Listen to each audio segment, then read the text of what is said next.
the Crosman C41.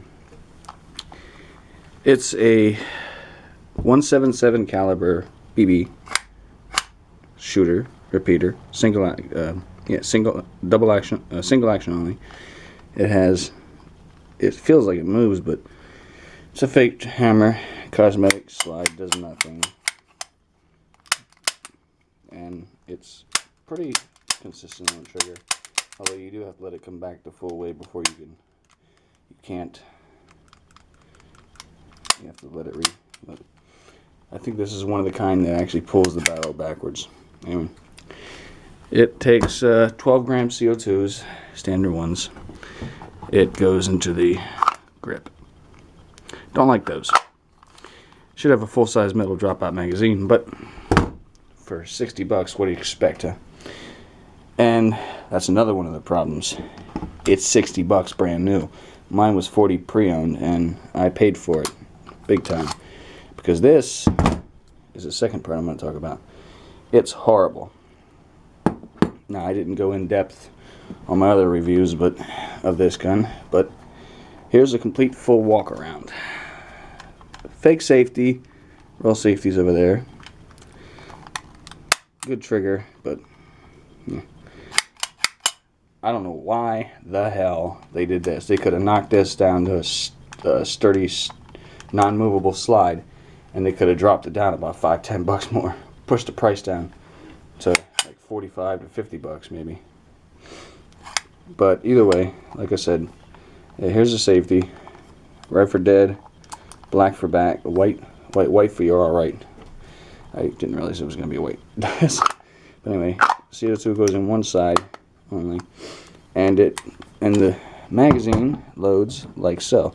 Now, don't buy it pre-owned because of this right here. Follower spring is weak, for one. For two, the nub that stops this BB from spewing out. Now, yeah, these kind of stick magazines always end up with that problem for some reason. This one, on the other hand, you're supposed to load 1.77 caliber steel, copper, lead, whatever the hell BBs through this port. Yeah, it's kind of wonky, and they want to slide out the front of that so badly, but that's how you load it up. And you load it like so, and you can see they're lining up in there. And I'm going to cut to it being full. Here we are. The magazine is full, and I'm keeping my thumb over this because they want to spew out. This follower spring is weak for one, but then you have the problem of that nub right there. I can't get the focus. Anyway, it's supposed to keep the BBs in, but it's kind of weak. It's supposed to move back and forth, but only move when it's in the gun. But yeah, it's going to spew BBs out if I don't do this right. So I'm holding the follower spring as I'm sliding it in, and they inject it inside of the gun. They cream pied my gun, so fuck it. And you get one brand new, it probably won't be like that. So, but there's how you load the gun. CO2 goes in as such. Put it in there. Work it in. Some of these pre-owned may have a leak. This one did not, thank God.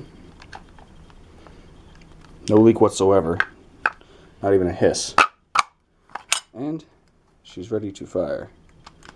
So, here goes the shooting test.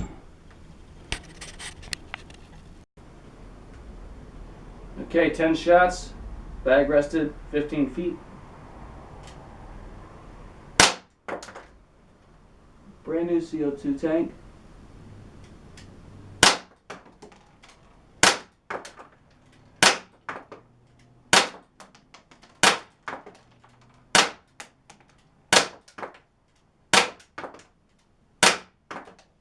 That's 10. See, I'll finish out the mag.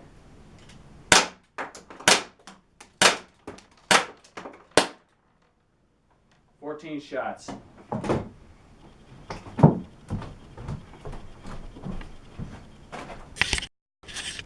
Okay. It performed much better than I thought it would. I got a 4-inch group. They were perfectly aligned horizontally. The vertical, not so much. And I wasn't really trying my best, but even still, that is pretty good for what it is.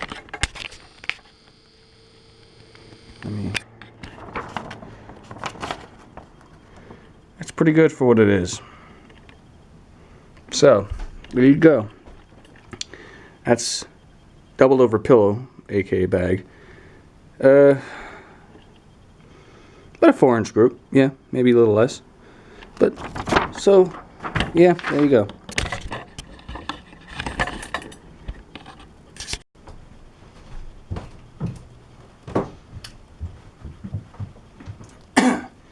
So, my final thoughts on the gun are pretty much it performed better in the accuracy test than I thought it would, but it's pretty powerful for what it is. And the only thing I wouldn't like would be the price point, because it's $60 plus tax, maybe tax depending on where you live. They ship from where they ship them from. If you live where they ship them from, I think they would charge you tax. But anyway, for the price, $60, you're not getting much of a gun. Plain and simple. I mean, you got this stupid cut. I don't even get the point. I really don't get the eye. I mean, yeah, it moves, but I can buy toys at the Dollar Tree for $1 plus sales tax that move too. And I can throw them things probably harder than you could hit someone with this. It does have a recessed barrel, and like I said, it's pretty big for what it is. I mean, I've seen smaller BB guns, put it that way. But it's actually bigger than the Beretta 84FS, which, yeah. But I was going to mention that it shoots like a mini handheld shotgun, but the targets proved me wrong, so I'm not gonna call it a mini handheld shotgun. But at $60, it's not worth that. I mean, I paid $40 for mine pre-owned, remanufactured. But one thing they didn't remanufacture apparently. I don't know why the hell they wouldn't. It was refurbished by either Pyramid or Crosman. So either way, one of them could have did this. This is the most annoying culprit out of all parts of the gun. Once these wear out, as you've seen in the loading, they pretty much came inside my gun. I mean, they spewed inside of my gun, and I mean, there's been occasions where I've had them jammed in there. I had to bang the gun to get them out. Ping, ping, ping, ping, they all fell out. But if it was $40 brand new, this would be worth it, because I have the Umarex XBG, and that is actually much more accurate, but it's also $29. Pretty much, yeah. So if you're gonna get this gun, I get it pre-owned, simply because of the price. But if you want this gun, if you want this pistol, the C41 by Crosman, get it new. If only for this, because these will cost you probably $15-20 maybe, plus with shipping, and if you're lucky with tax, and if you're lucky with shipping, probably $20, which will be the cost of the gun itself brand new. And it does use CO2 very, very sparingly. It does not. I mean, you're not sitting there after shooting and having a pile of CO2 tanks at your feet. It does shoot hard enough to bounce off of wood. I will tell you that. It has the power to put through targets, but another problem is this. You don't want that. You don't want to set your gun down, take your hand off it. Oh, sheesh, where'd that come from? And then as soon as I sat it down, I didn't touch it yet, it comes off. I mean, it has a great feel. I mean, it's a little front heavy, but The grips should one fix for the grips. I'll tell you this now. It's up to you. And I don't think this would ever really void your warranty because you're not changing anything. You're really not even adding anything.